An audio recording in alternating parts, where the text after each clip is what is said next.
মক্কার লোকেরা জানতো মুহাম্মদ সাল্লাল্লাহু একমাত্র বাপজি আল্লাহকে ছাড়া পৃথিবীর নবীরা কাউকে ভয় পায় না। বলুন সুবহানাল্লাহ। নবী রাসূলরা একমাত্র বাপজি আল্লাহকে ভয় পায়। বাচ্চা ছেলে দুটো রাসূলুল্লাহকে চিনে নাও। আল্লাহর নবীর কাছে গিয়ে বাপজি ডাক দিয়ে বলে, ওগো আল্লাহর নবী যে দাঁড়িয়ে বেরিয়ে আসল। আল্লাহর নবীজি বেরিয়ে এসে সালাম দিলেন, আসসালামু আলাইকুম ওয়া রাহমাতুল্লাহি ওয়া বারাকাতুহু। আল্লাহর নবীর এত সুন্দর আখলাক চরিত্র ছিল রে বাবা। নবী আমার রাস্তা দিয়ে একটা বাচ্চা ছেলেকে দেখলো, নবী আগে সালাম দিতেন। বলুন সুবহানাল্লাহ। আচ্ছা, আমাদের এরকম রেওয়াজ, আমরা সালাম দেওয়া দিতে গিয়ে এবার তাকাতাকি করি। ও ভাবে যে আমি ওকে আগে দিব কেন, ওই আমাকে আগে দেখ। ও ভাবে যে আমি টাটকা মওলানা পাশ করে এসেছি, আমি কেন দিব, আমার দাম না নাকি, ওই দেখ। এই দেখ তাকাতাকি করতে গিয়ে বাপজি কেউ কাউকে সালাম দেয় না, পার হয়ে চলে যায়। রাসূলুল্লাহ সারা পৃথিবীর শ্রেষ্ঠ দামি নবী, সেই নবী যদি আগে সালাম দিতে পারে, আমরা আজ থেকে প্রতিজ্ঞা করব, যে কোনো মানুষ যদি বুঝতে পারি ইনি মুসলিম, বাপজি আমরা হানাফি ফারা দিয়ে সব দেখবো না। কে নাভির নিচে হাত বাঁধলো, কে নাভির ওপরে হাত বাঁধলো, এদিকে যাবো না। আমরা শুধু দেখবো যে উনি কলেমা পড়া ভাই কিনা আমার।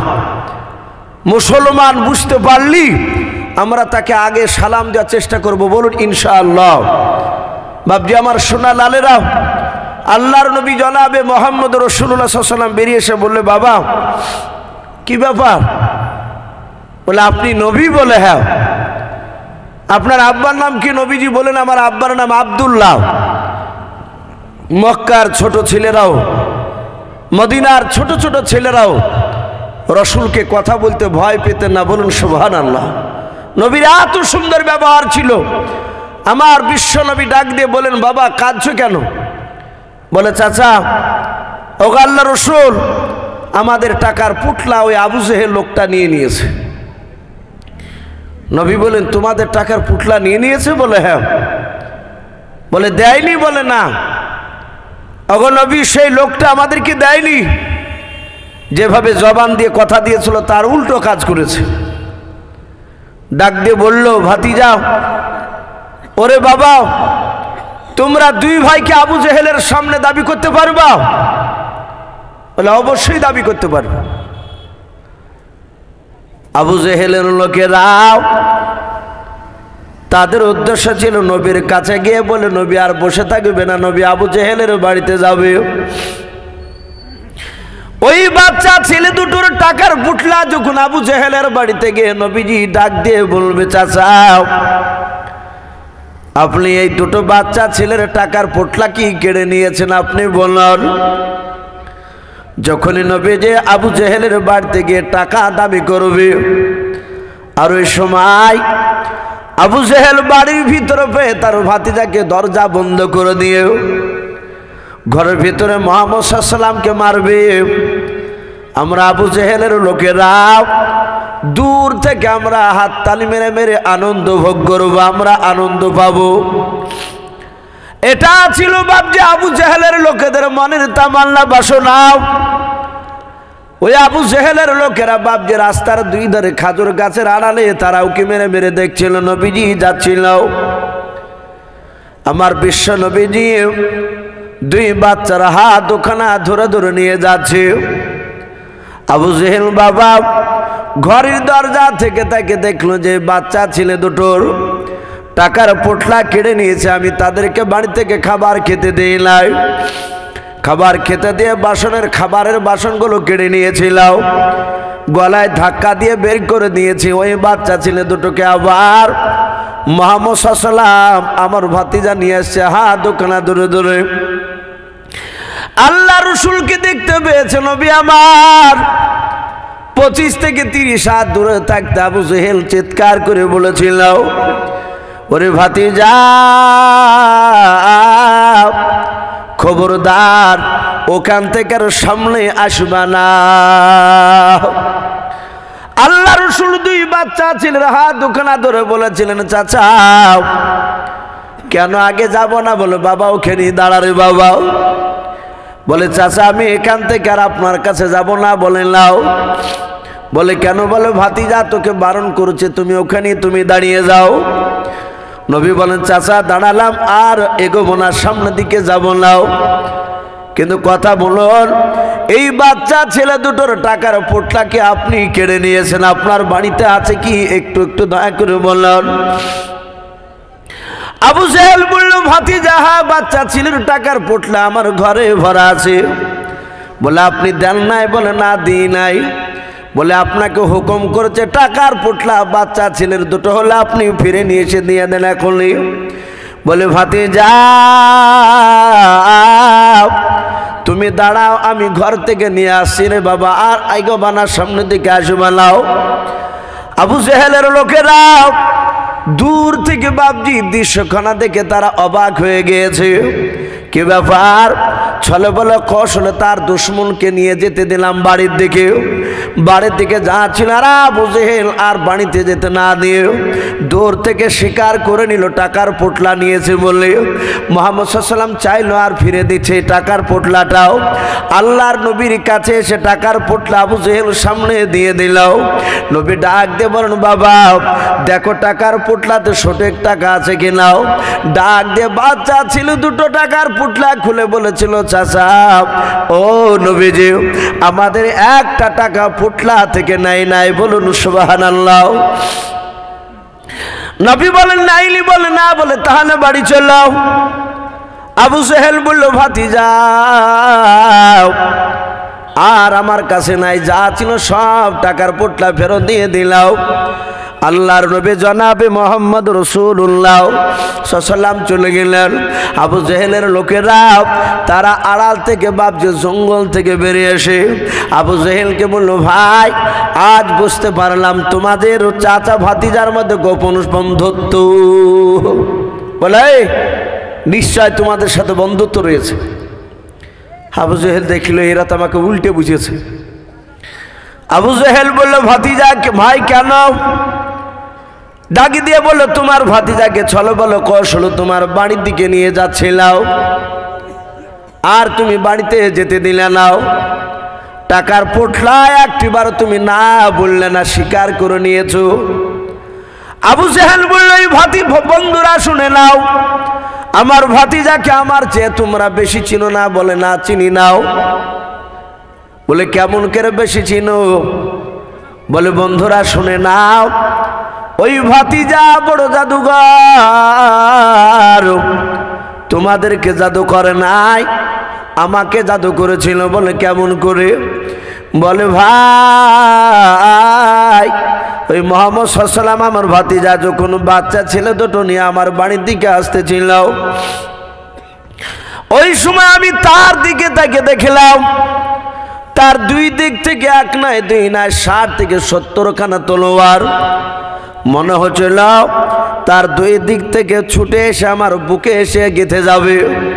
ওরে আমার বন্ধুরা আমি মুহাম্মদ সাল্লাল্লাহু আলাইহি ওয়াসাল্লামের কথা একটিবার অস্বীকার করলে 60 থেকে 70 খানা তলোয়ার সব বুকে এসে গেঁথে যেত।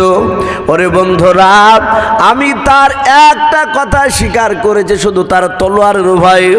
শুনে না, ওই তলোয়ারের ভয় স্বীকার করেছে, তলোয়ার না থাকলে আমি মৃত্যুর আগ পর্যন্ত পোটলার কথা আমি স্বীকার করতাম না।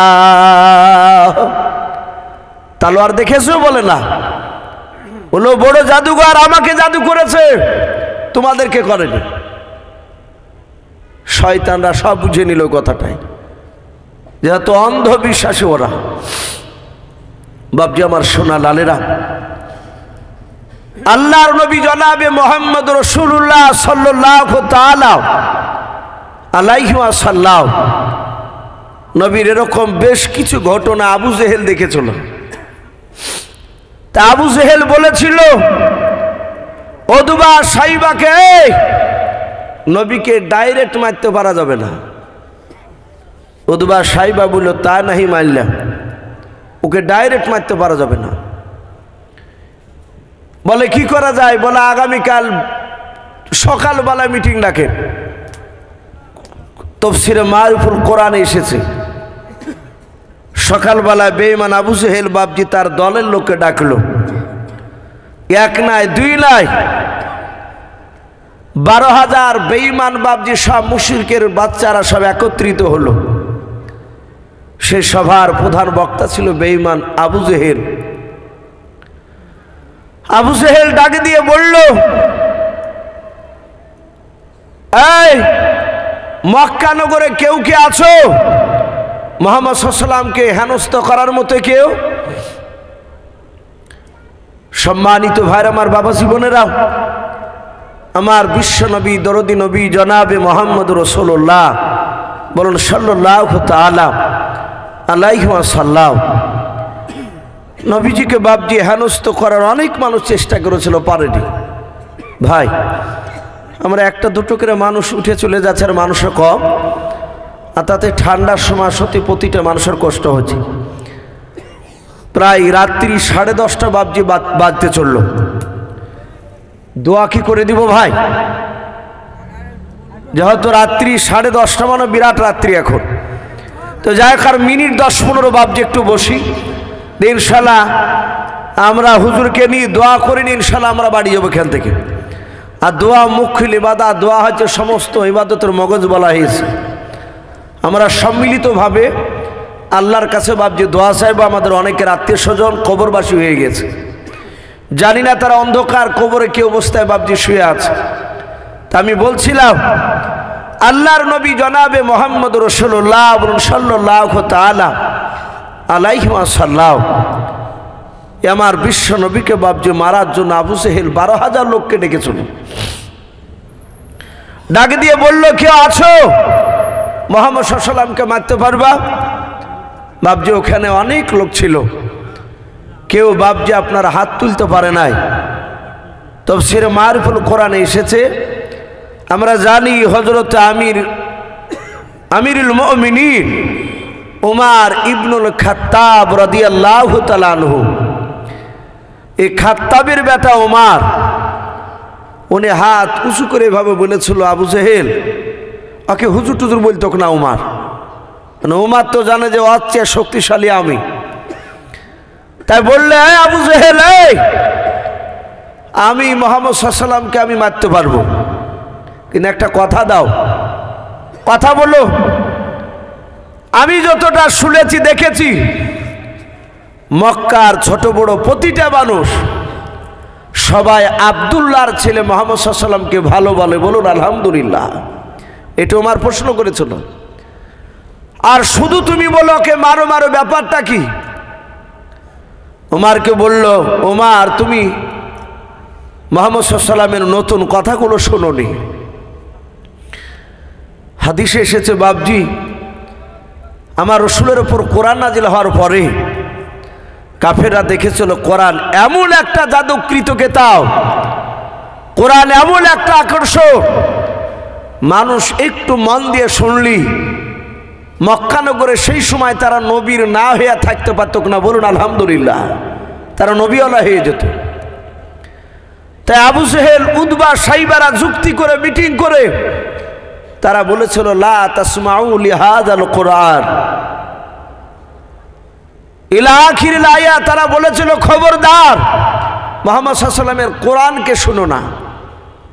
এভাবে আঙুল দিয়ে তারা চলে যেত। এখনো একদল আছে পৃথিবীতে বাপজি মুসলমান, তাবলিগ জামাতকে সবাই ভালোবাসে না।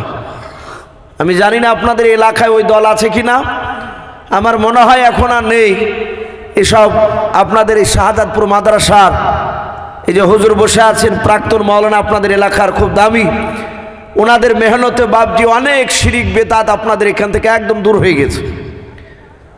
যেটা বাপজি পাথর চাপড়িতে যায়, যারা ওই সব লোকগুলো আমাদের এলাকায় আছে, তারা তাবলিগের বাপজি মসজিদে তাবলিগ যেতে দেয় না, আমাদের এলাকায় অনেক মসজিদে যেতে দেয় না।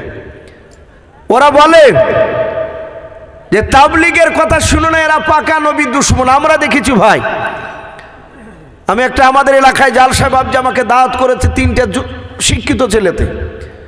জালসার 2 দিন আগে ফোন করে বলছে, হুজুর মাফ করবে। কেন?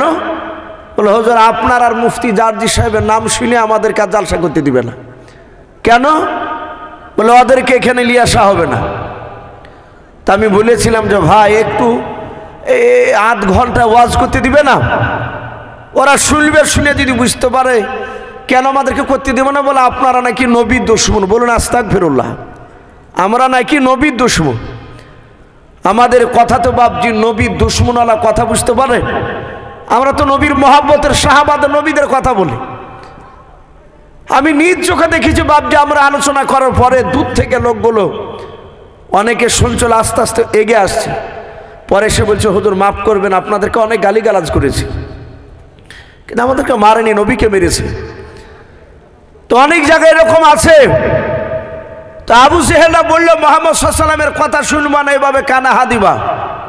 ওরাও জানে যে তাবলিগওয়ালা লোক হক্কানি আলেমদের কথা শুনলে তারা বুঝে নিবে যে এরা আমাদেরকে ভুগে ভুগে খায়, ওদের কথা শুনবে না। এই জন্য বাপ যে কথাটা তারা বলে।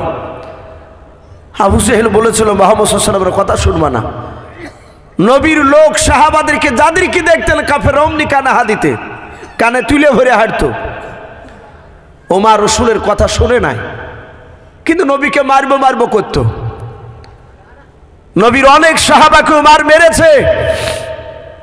আবু জেহেল বুলিয়েছে, তুলি নিয়ে গিয়ে মারতে শুরু করেছে। ওমর বলল আমি মারবো বেটা মুহাম্মদ সাল্লাল্লাহু আলাইহি ওয়াসাল্লামকে। সব 12,000 লোকে বাবা হাত তালি মেরে বলল খাত্তাবের বেটা ওমর ছাড়া কেউ মারতে পারবে না। ওমর বলল মারতে পারলে কি দিবা? তাকে কয়েকটা পুরস্কার ঘোষণা করলো। ওমর বলল দিবা তো আবু জেহেল? বলে হ্যাঁ দিব। বলে তুমি পাহাড়ে হাদা, কুবা পাহাড় বলে একটা পাহাড় রয়েছে, মক্কার লোকেরা ওই পাহাড়ে হাত দিয়ে কথা দিলে সেই কথা তারা পুরা করত।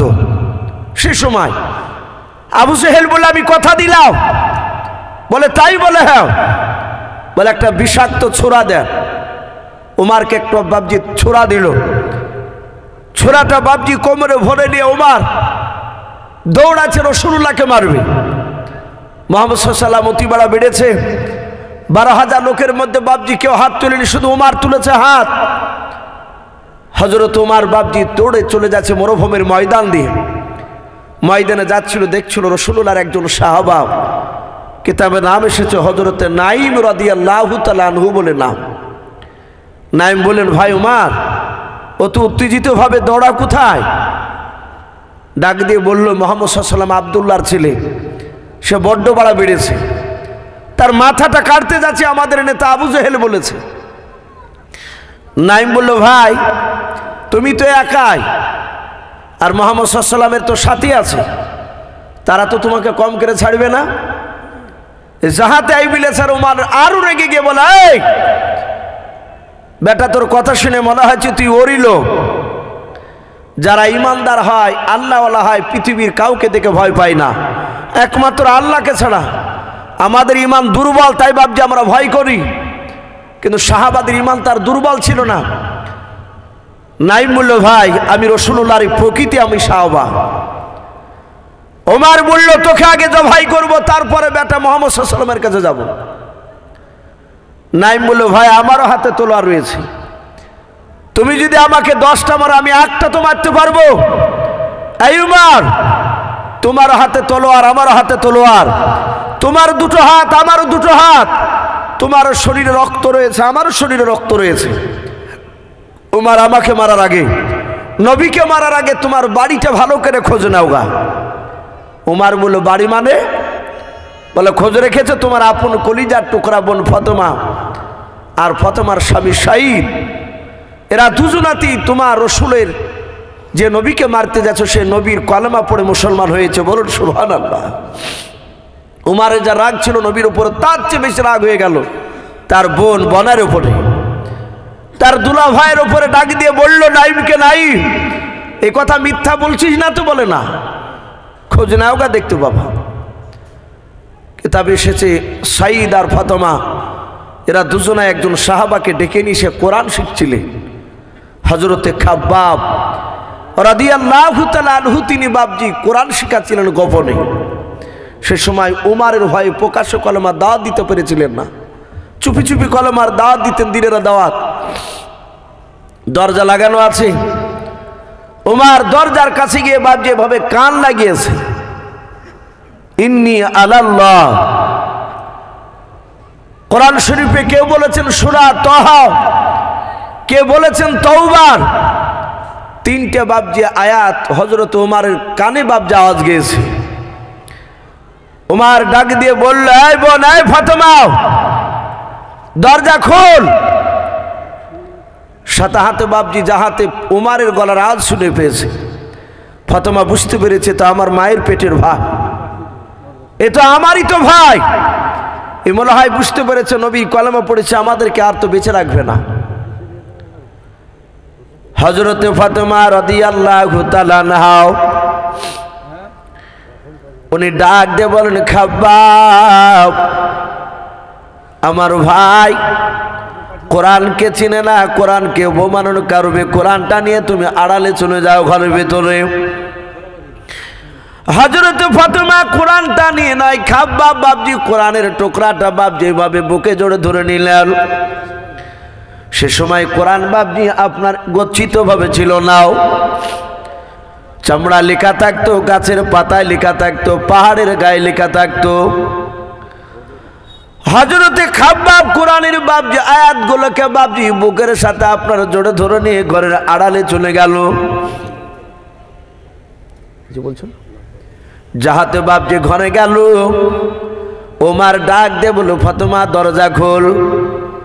আবার যাহাতে বলেছে দরজা খোল ফাতেমা। আর তারা স্বামী স্ত্রী দুজনায় চিন্তা করেছে, ভাই আমাদেরকে বোঝার বেঁচে রাখবে নাও, আমাদেরকে মারবে নবীজির কলমা পড়ার জন্য।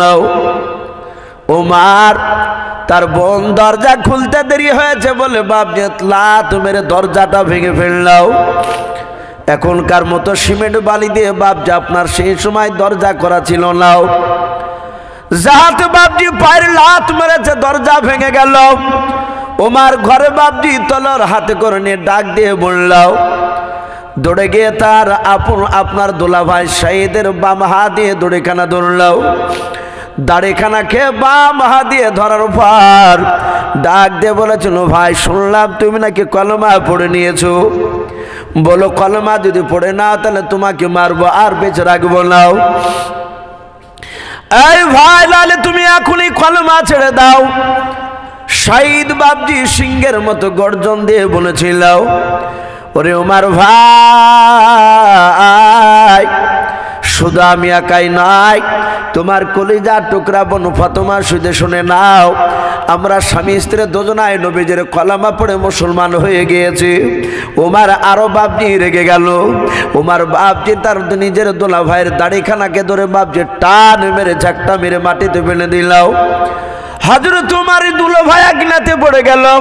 আগলাতে বাবজি পড়ে যাওয়ার পর ওমর বাবজি পায়ে আপনার নয়, তার বুকের উপরে দাঁড়িয়ে পা দিয়ে লাত মারতে লাগলো আর তলোয়ারের উল্টা পিঠ দিয়ে বাবজি আঘাত করতে লাগলো। ডাক দিয়ে বলে, ভাই কলমা ছেড়ে দাও। বলো কলমা ছাড়বে খেলাও। হযরতে শহীদ কাঁদে আর বলে, ভাই উমর, মারতে মারতে যদি ধুলার সাথে আমাকে যদি মিশিয়ে দাও, এই কলিজার ভিতর থেকে নবীর কলমাকে বের করতে পারবা না। বলুন সুবহানাল্লাহ। হযরত বাবজি আপনার ফাতেমা তাকে দেখলাও, আমার স্বামীকে আমার ভাই মারতে মারতে মেরে ফেলবে, রক্ত ঝরতে লেগেছে।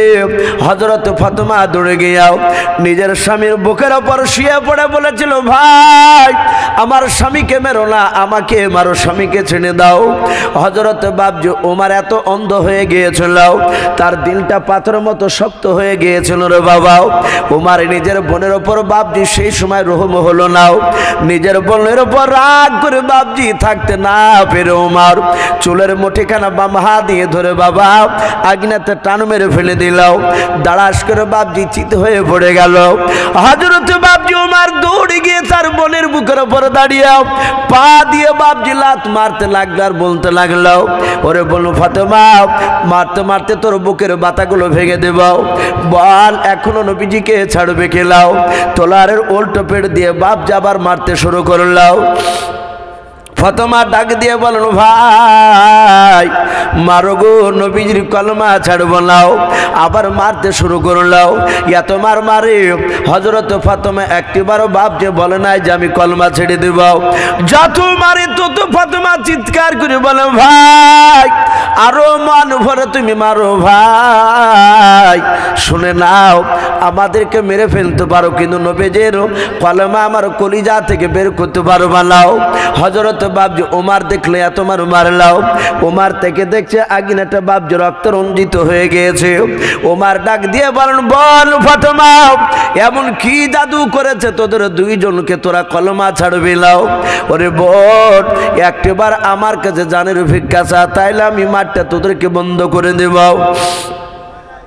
হযরত উমরের বোন ফাতেমা ডাক দিয়ে বলেছিল ভাই যেই নবীর কলমা পড়েছি সেই নবী জনাবে মুহাম্মদ রাসূলুল্লাহ সাল্লাল্লাহু তাআলা আলাইহি ওয়াসাল্লাম বলেছেন একমাত্র আল্লাহর কাছে ছাড়া কারো কাছে সাহায্য চাওয়া যাবে না। ওগো ভাই মারতে মারতে মেরে ফেলাও, কিন্তু তবু তোমার কাছে জানের ভিক্ষা চাইব না। আমার আল্লাহ নিশ্চয়ই দেখতে পাচ্ছেন, মৃত্যুর পর আমাদের আল্লাহ নিশ্চয়ই জান্নাত দিয়ে দেবে। ওমর বাপজি দেখলো আরে ইয়া তোমার মারলাম একটি মারো নরম হলো নাও। ওই নবীজির কথাটা বাপজি একবার বলছে না ছাড়বো নাও, ছাড়বো এই কথা বলছে নাও। ডাক দে বলো বোন রে, আমি দরজায় দাঁড়িয়ে আমি শুনছিলাম কি যেন গুনগুন করে পড়ছিল বল। ওইদিকে খাব্বাব বাপজি ঘর থেকে সবগুলো বাপজি শুনছিল। হযরত উমরের বোন ডাক দিয়ে বলো ভাই আর মারবা নাও। বলে বোনরা আর মারবো নাও। বলো কি পড়ছিল? বলো ভাই যেই নবীর জন্য তুমি আমাদেরকে মারতেছো। বলে হ্যাঁ সেই নবীর ওপরে মহাগ্রন্থ আল কোরআন নাজিল হয়েছে। বলে তাই নাকি? বলে হ্যাঁ। বলে কই কোরআনটা নিয়ে এসো। বলে ভাই তুমি অপবিত্র নাপাক অবস্থায় আছো, এই কোরআন শরীফটা তোমার হাতে দেওয়া যাবে না। ওমর বললে একটু দূর থেকে কি দেখা যাবে না? বলে হ্যাঁ। ওমরকে বললো তোমাকে গোসল করতে পারলে তবে তোমাকে দেওয়া হবে। ওমর বলল গোসল করার আগে আমাকে একটু দেখাও, এত সুন্দর কি যেন পড়ছিল গুনগুন করে তোমরাও। খাব্বাবকে বাপ যে ডাক দিল, খাব্বাব বেরিয়ে আসলেন। হযরত ওমরের সামনে আবার কয়েকটা বাপ যে আয়াত তেলাওয়াত করলেন কোরআনের।